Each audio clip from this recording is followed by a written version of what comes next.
활성산소로 인해서 뇌세포가 손상이 되면 뇌에서는 독성 물질인 베타 아밀로이드를 많이 만들어내게 됩니다. 이런 과정에서 알츠하이머의 진행이 더 빨라질 수밖에 없는데요. 이때 강력한 항산화제인 글루타치온을 보충하면 활성산소로부터 뇌세포가 손상되는 것을 막는 데 도움이 될 수 있습니다.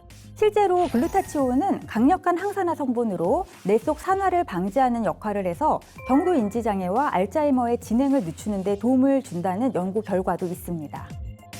근데 만약에 이 글루타치온이 부족하다면 우리 몸속에 어떤 일이 좀 생길까요? 혈관에 물론 안 좋은 물질들이 많이 쌓이겠죠. 뭐 활성산소라든지 또 노폐물 같은 게 혈관 내에 상처를 주게 됩니다. 특히 우리 몸에서는 이거를 막기 위해서 혈소판, 백혈구, 나쁜 LDL 콜레스테롤이라든지 중성지방 같은 게 엉겨붙게 되죠. 그렇게 되면 혈관 내막이 당연히 부풀어 오르겠죠. 이게 동맥경화로 혈관이 막히게 되는 거고요. 혈전이랑 같이 붙어 있게 되면 우리 혈전이라고 그래요. 피떡. 그게 날아다니다가 심장으로 막히게 되면 심근경색이 오게 됩니다. 뇌에 막히게 되면 뇌경색이고, 이 때문에 우리가 이 염증을 꼭 잡아야 되는 것이죠. 실제 한 연구에서 고혈압과 비고혈압 당뇨병 환자들에게 글루타치온을 투여한 결과 수축기 및 이완기 혈압이 감소되었다는 보고가 있습니다. 혈압이 안정되면 이 혈관 벽의 손상도 줄일 수가 있기 때문에 뇌졸중이나 심근경색 등의 위험을 낮추는 데 도움이 될 수가 있습니다.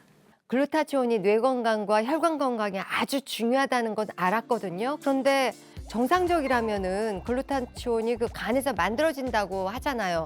그러면 걱정 안 해도 되는 거 아닐까요?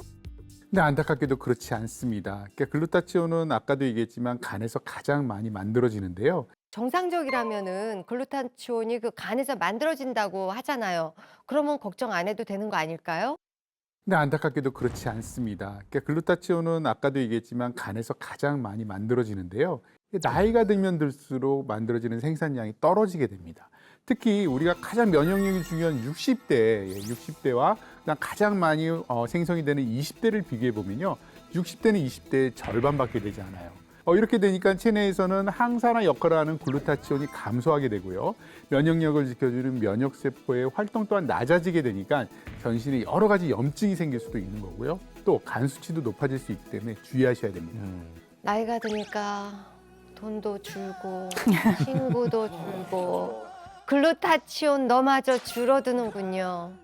나이가 들수록 점점 이 글루타치온을 보충해줘야 되겠다라는 생각이 좀 많이 드는데, 그러면 이 글루타치온을 외부에서 이렇게 섭취했을 때 간에 좀 무리가 오지 않을까라는 생각이 좀 들거든요.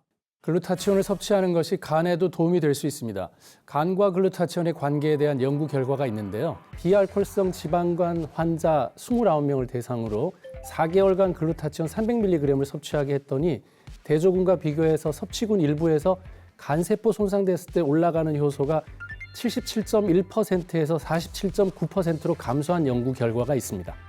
야, 아들들 술 먹고 와가지고 있으면 아침에 야 꿀물 이럴 게 아니라 여기 글루타치온이다.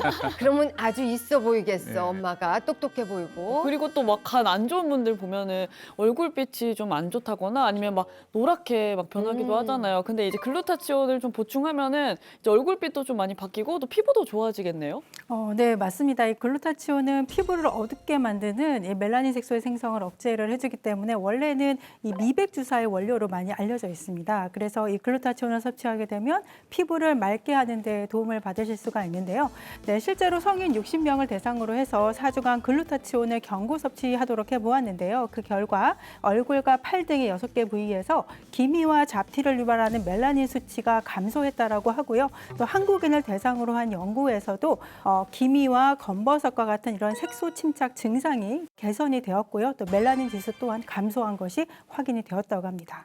제가 이 글루타치온이 익숙했던 게 주변 친구들이 피부가 좋아진다고 해서 많이 섭취해서 좀 익숙했었던 거거든요. 최근에 좀 유행한 게 아니라 예전에 외국에서부터 이미 좀 유명했다고 하더라고요. 네, 맞습니다. 글루타치온은 1888년에 처음 발견이 됐고요. 1929년에는 이 노벨상 수상자인 홉킨스 경에 의해서 그 구조가 확인이 되었는데요. 해외에서는 이미 오래전부터 이 글루타치온이 항산화 작용을 도움을 준다는 것이 알려져 있었습니다.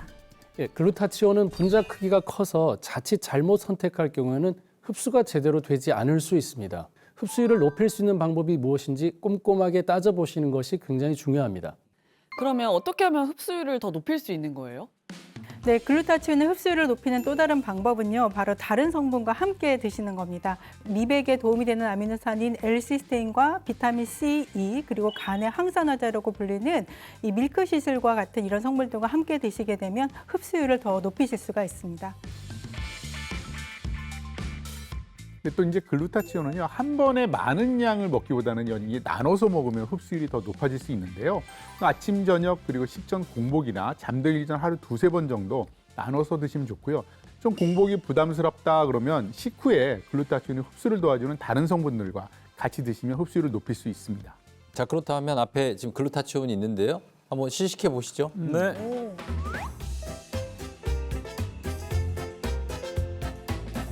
입에 침이 돌아 또. 침이 돌아요, 맞아요. 그래도 글루타치온 섭취할 때도 주의사항도 있을 것 같거든요. 네, 위장장애나 위궤양 등이 있으신 분들은요, 우선 치료를 하신 후에 섭취하시는 것이 좋겠습니다. 그리고 과량을 섭취하시게 되면 구토나 복통 등이 생길 우려가 있기 때문에 용량에 주의하셔서 섭취하시는 것이 좋겠습니다.